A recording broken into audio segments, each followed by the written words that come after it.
जय हिंद, नमस्कार, सत श्री अकाल, अस्सलाम वालेकुम, आदाब दोस्तों। मैं हूं आपका दोस्त साहिल।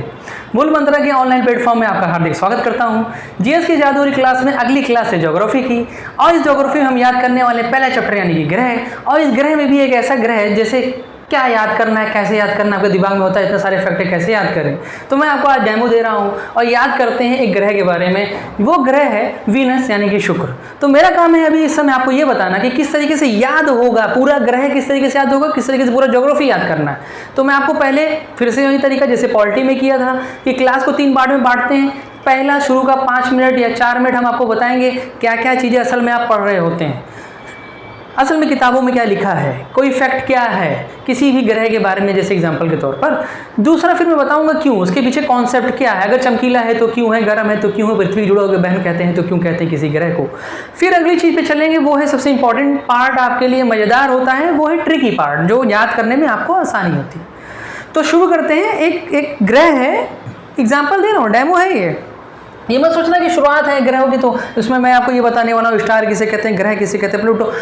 मैं ये नहीं बता रहा हूँ अभी डेफिनेशन पर, मैं बता रहा हूँ ज्योग्राफी कैसे आपको पढ़ना है, तरीका क्या है इसका। फॉर एग्जांपल शुक्र, अगर हम कहें शुक्र ग्रह जो कि दूसरे नंबर पर आता है बुध के बाद, देखो सूरज है, सूरज के बगल में बुध है, बुध के बगल में शुक्र है। अब ये शुक्र को इंग्लिश में क्या कहते हो, वीनस। बस यही इतना से ही सब याद हो जाएगा आपको, इतने से सब याद हो जाएगा। देखो कैसे, वीनस का मतलब जानते हो, आमतौर पर सुंदरता की देवी। और आप ऐसे समझिए कि वीनस एक साबुन भी आता था, है ना, साबुन भी आता था, इसलिए बोल रहे हो कि इससे ट्रिक बनेगी, पूरा सब उसी साबुन सबको याद हो जाएगा। लेकिन पहले मैंने जैसा कि आपको बताया कि क्लास को 3 पार्ट में बांटा है, तो पहला तो हम लिखेंगे वो चीज़ें जिसके बारे में आप पढ़ रहे होते हो। शुक्र के बारे में सबसे पहली चीज़ जो आप पढ़ रहे होते हो वो क्या पढ़ रहे होते हो, वो आप ये पढ़ रहे होते हो कि शुक्र जो है कैसा तारा है भाई। शुक्र तारा इसलिए बोल रहे हैं क्योंकि है तो ग्रह, लेकिन इसको सुबह शाम का तारा भी कहते हैं। क्यों कहते हैं अभी समझते हैं। चमकीला है, प्लस इसको कहते हैं इवनिंग मॉर्निंग स्टार, मतलब सुबह शाम का तारा। और शाइनिंग प्लैनेट है ये सबसे ज़्यादा पूरे सौर मंडल का। सौर मंडल मतलब जानते हैं सूरज और उसके मंडल यानी उसके ग्रह जो उसका चक्कर लगा रहे हैं। पहले 9 थे, अब 8 हैं। और कुल ग्रह तो बहुत तरीके के होते हैं, लेकिन हमें परंपरागत ग्रहों के बारे में पढ़ना है, जैसे क्लासिकल प्लैनेट कहते हो आप, और वो 8 हैं। तो सुबह शाम का तारा भी इसको कहा जाता है। और इसलिए, और एक तो कॉमन सेंस वाली भी बात है कि सूरज वहाँ से चमक रहा है, ये अर्थ है यानी मैं अर्थ हूँ, तो बीच में जो 2 ग्रह हैं उन पर रोशनी पड़ेगी तो मैं उसी को देख पाऊंगा। और वो 2 ग्रह कौन है, बुध और शुक्र। तो सुबह शाम को अगर दिखाई देने वाले 2 ग्रह होंगे तो वो बुध और शुक्र होंगे, क्योंकि सूरज और पृथ्वी के बीच में वही है। लेकिन तारा हम इसी को क्यों कह रहे हैं, वैसे उसको भी तारा कहते हैं, लेकिन वो लगातार नहीं दिखाई देता, साल में 3 ही बार ऐसा होता है। मगर इसके साथ हमेशा ऐसा होता है, हमेशा आपको सुबह दिखाई देता है, शाम को दिखाई देता है। अगली चीज़, चमकीला तारे के अलावा आप इसे और क्या कहते हो, आप इसे कहते हैं कि पृथ्वी की जुड़वा बहन, पृथ्वी की ट्विन सिस्टर ऑफ अर्थ। क्यों कहा जाता है इसे पृथ्वी की जुड़वा बहन, क्योंकि आकार, द्रव्यमान और व्यास में ये कैसा है, पृथ्वी के समान है, पृथ्वी के समान है, इसलिए इसको कहा जाता है कि तो पूरा पृथ्वी की जुड़वा बहन है। ध्यान देना, मैं ये नहीं कह रहा हूँ पृथ्वी जैसा दिखने वाला ग्रह, पृथ्वी जैसा दिखने वाला ग्रह तो मंगल ग्रह है, क्योंकि मंगल भी लगभग 23.5 से 24 डिग्री झुका है, और पृथ्वी भी लगभग इतनी डिग्री झुकी, ना कि ऐसे घूम रही है। ये जरा सूरज, ये रही पृथ्वी, पृथ्वी ऐसे चक्कर नहीं लगा रही, पृथ्वी हल्का सा क्या है, टिल्टेड है। ऐसे ही जब टिल्ट होती है, झुकी होती है, तो सूरज की रोशनी एक समय पर 6 महीना यहाँ यानी उत्तरी गोलार्ध में, यहाँ से लेकर उत्तरी गोलार्ध में, वो 6 महीने के लिए नीचे। तो 6 महीने जब ऊपर होता है तो पता चलता है ऊपर गर्मी, नीचे ठंडी, और यहाँ पर रात है 6 महीने की। लेकिन अगर सूरज नीचे चला जाए 6 महीने के लिए, यानी सूरज की रोशनी ऐसे चमक रही हो ये वाले पार्ट में, जब पृथ्वी ऐसे हो जाएगी 3.5 डिग्री, इधर इधर ऐसे हो जाएगा, तो सिंपल सी बात है ये वाला पार्ट आगे होगा तो यहाँ पर गर्मी ज़्यादा होने वाली, यहाँ पर ठंडी आने वाली हो। मकर संक्रांति वाला कॉन्सेप्ट। तो ऐसे ही मंगल ग्रह पे भी दिखाई देता है, सेम उसी तरीके से दिन भी हो जाता है उसका, और ऋतुओं का परिवर्तन इसी तरीके से होता है। तो वो पृथ्वी जैसा दिखने वाला ग्रह है, लेकिन ये पृथ्वी की जुड़वा बहन है, बिकॉज ऑफ आकार, व्यास और द्रव्यमान में पृथ्वी के समान है। अगली चीज़ आप और क्या पढ़ रहे होते हो उसके बारे में, आप ये पढ़ रहे होते हो कि ये सबसे ज़्यादा गर्म ग्रह है। मतलब कैसा ग्रह है, hottest planet of the solar system, सर्वाधिक गर्म ग्रह। अब क्वेश्चन यहाँ ये है कि भैया बुध है, बुध सूरज के सबसे नज़दीक तो बुध है, मतलब ये रहा अगर सूर्य, तो पहला ग्रह बुध है, फिर शुक्र है, उसके बाद शुक्र जिसके बारे में हम पढ़ रहे हैं वो ये रहा वीनस, ये रहा। और ये मरकरी है जिसको अपोलो के नाम से भी आप जानते हैं, सुबह इसको अपोलो, शाम को मरकरी के नाम से जाना जाता है। अब एक चीज़ समझो, बुध ग्रह सूरज के पास है तो गर्म तो इसको होना चाहिए, लेकिन सबसे गर्म कौन है? शुक्र है। कारण समझते हैं। कारण ये है कि बुध जो है सूरज के इतने करीब है कि इसके पास का जो वायुमंडल है वो उसके गैस के जो मॉलिक्यूल्स हैं, जो एटम्स हैं, उसमें हीट इतना ज़्यादा लगातार सूरज देता है कि उसमें काइनेटिक एनर्जी बहुत ज़्यादा आ जाती है और ये यहाँ से क्या हो जाता है? दूर हो जाता है, यानी गैस इसका वातावरण दूर हो जाता है, ऊपर से ये कुछ खींच भी लेता है। प्लस यहाँ पर जो ये बुध ग्रह है ये आकार में इतना छोटा है कि इसके पास इतनी ग्रेविटी नहीं कि इसको रोक करके रख सके लगातार। तो आप देखेंगे जब इसके पास इन्वायरमेंट नहीं है तो होता क्या है कि ये रहा बुध ग्रह, इसके पास इन्वायरमेंट है नहीं, सूरज की रोशनी दिन में आई, रात वापस लौट गई, किसी ने रोका ही नहीं। अगर ये वायुमंडल होता तो सूरज की रोशनी आती लेकिन जा ना पाती, धीरे धीरे तापमान बढ़ता जाता। ये उल्टा हो जाता है इसके साथ। ये इतनी दूरी पर है कि भैया सूर्य उतना असर इसके ऊपर नहीं डाल पाता, ऊपर से यहाँ पर कार्बन डाइऑक्साइड का बहुत गहरा बादल है। अब ये क्या करता है? भारी गैस है तो भारी आदमी ज़्यादा खाना खाता है, ये भी खा लेगा ज़्यादा। क्या खा लेगा? सूरज से आने वाली रोशनी को पूरा एब्जॉर्ब कर लेगा और तापमान इसका क्या हो जाएगा? बढ़ता ही जाएगा, बढ़ता ही जाएगा। इसलिए एक ऐसा ग्रह हो जाएगा, सर्वाधिक गर्म ग्रह हो जाएगा।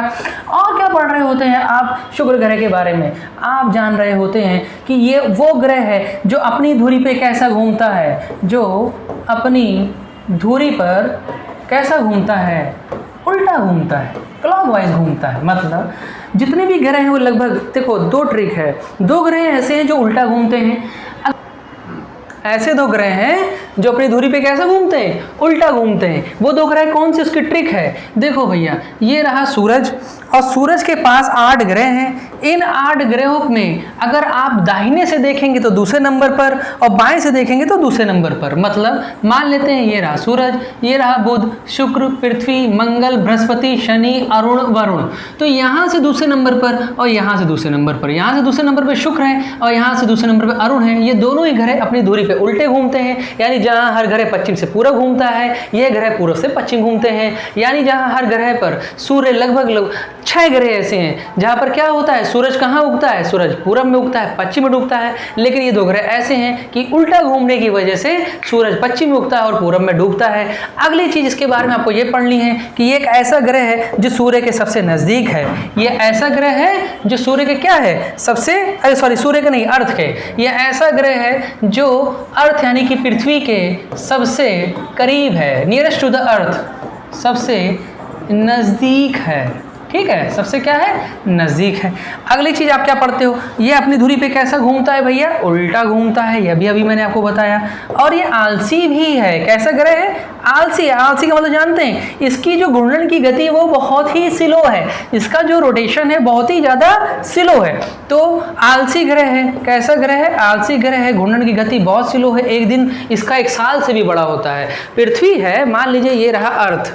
अर्थ ऐसे चक्कर काट लेता ना, एक पूरा अपनी धुरी पे घूम के 24 घंटा हो जाता है। ठीक इसी तरीके से इसमें एक दिन उससे भी ज़्यादा समय लगता है। अब अगली बात, आप क्या पढ़ते हो उसके बारे में? आप पढ़ते हो कि इसके पास कोई भी क्या नहीं है? उपग्रह। इसका कोई भी चक्कर काटने वाला ग्रह यानी उपग्रह नहीं है। यानी ग्रह का भी जो चक्कर काटे उसे क्या कहते हैं? उसे उपग्रह कहते हैं। अब हम इसको लेंगे ट्रिक यानी कि कहानी ऊपर। फिलहाल शुक्र का मतलब होता है ऐसा ग्रह जो चमकीला है, इसको सुबह शाम का तारा कहते हैं। इसे पृथ्वी के जुड़वा बहन कहते हैं और पृथ्वी के सबसे नज़दीक है। तो आइए जरा से चलते हैं ट्रिक पर।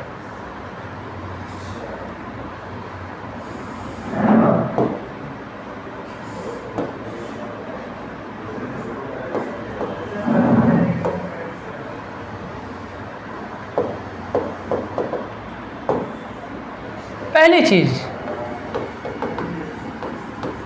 शब्द हमने पकड़ा, शुक्र का शब्द क्या पकड़ा? वीनस। और मैंने आपको ट्रिक दी। वीनस क्या है? साबुन, एक कंपनी थी, साबुन बनाती थी, उसका नाम था ना, साबुन का नाम वीनस। पहले आता था कि साबुन लगाओ सुंदर हो जाओ, तो वीनस साबुन लगाओ सुंदर हो जाओ। क्या हो जाओ? सुंदर। मतलब ये तो ग्रह है, तो ये सुंदर कैसे हो जाएगा? चमकीला हो जाएगा। जैसे कि सुपर स्टार, जैसे कि कोई हीरो हीरोइन कहते नहीं, सुपर स्टार है फलाना हीरोइन, फलाना हीरो, तो तारा जैसा चमकीला। अच्छा, जैसे ही ये चमकीला है, तारे जैसा है, तो तुरंत ऐसे इंसानों को हम अपना रिश्तेदार बता देते हैं। कोई खूबसूरत है, तारे जैसा, उसका भविष्य चमचमा रहा है, तो हम उसको अपना रिश्तेदार बता देते हैं। तो हमने इसको रिश्तेदार अपना यानी अर्थ यानी पृथ्वी का रिश्तेदार बता दिया। और क्या कह दिया कि ये तो पृथ्वी की क्या है? जुड़वा बहन है।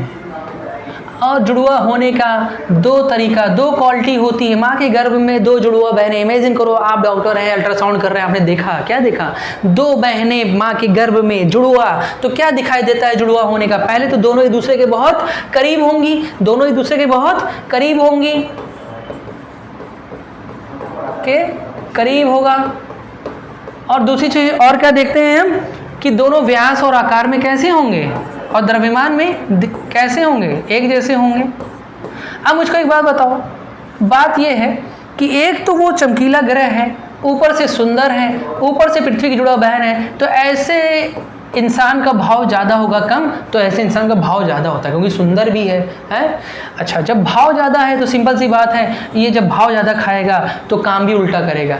उल्टा का मतलब है, मान लो ऐसी हीरोइन जिसको कहा जा रहा है भाई ऐसा है, रात को तुम्हारी शूटिंग ख़त्म हो जाएगी, सुबह 9 बजे आना, तो वो तो उल्टा काम करने वाली है। वो आ रही है रात को 9 बजे, अपना आराम से आ रही है, क्योंकि वो भाव उसका बहुत ज़्यादा है। तो काम क्या करता है, ऐसे लोग क्या करते हैं, उल्टा करते हैं। और ऐसे लोग आलसी भी तो होते हैं, ऐसे लोग आलसी भी तो होते हैं। अब मुझको एक बात बताओ, क्या ऐसे लोगों को कोई दोस्त यार होता है क्या? कोई दोस्त यार होता है ऐसे लोगों का? नहीं है, कोई दोस्त यार नहीं होता। बस यही थी ट्रिक। देखो ट्रिक को सेट कर देता हूँ मैं। कैसे याद किए थे, कैसे याद किए थे? वीनस साबुन है, सुंदर है, चमकीला है, जैसे कि तारा है, और चमकीला होने की वजह से हमने उसको क्या कह दिया, अपना जुड़वा बहन बोल दिया था। जुड़वा होने की दो क्वालिटी होती है, व्यास आकार में एक समान होते हैं, एक दूसरे के बहुत करीब होते हैं। ऐसे लोगों का भाव ज़्यादा होता है, और ऐसे लोगों का भाव होने की वजह से ये उल्टा काम करते हैं, आलसी होते हैं, इनका कोई दोस्त यानी कोई उपग्रह नहीं होता। तो इसको यहाँ जरा समझते हैं, जो अभी तक मैं आपको बढ़ाता आ रहा था। देखो वीनस से क्या याद आया, चमकीला ग्रह, जैसे कि सुबह शाम का तारा।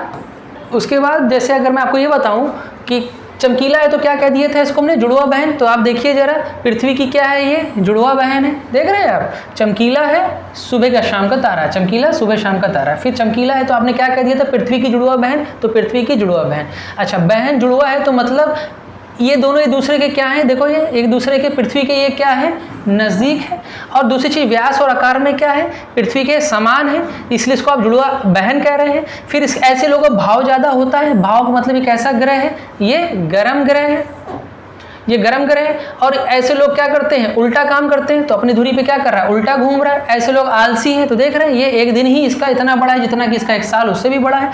और ऐसे लोगों का क्या नहीं होता, कोई दोष नहीं होता, यानी इसके पास क्या नहीं है, उपग्रह नहीं। आप समझ में आया, ये है इसकी पूरी ट्रिक। इसी तरीके से पूरा ज्योग्राफी हम याद कर लेंगे, पॉलिटी हिस्ट्री सब इस तरीके से चलने वाला है। तो लीजिए मजा, और जीएस को रखेंगे याद बड़े ही आसानी से। ठीक, तो आज के लिए इतना ही। धन्यवाद दोस्तों।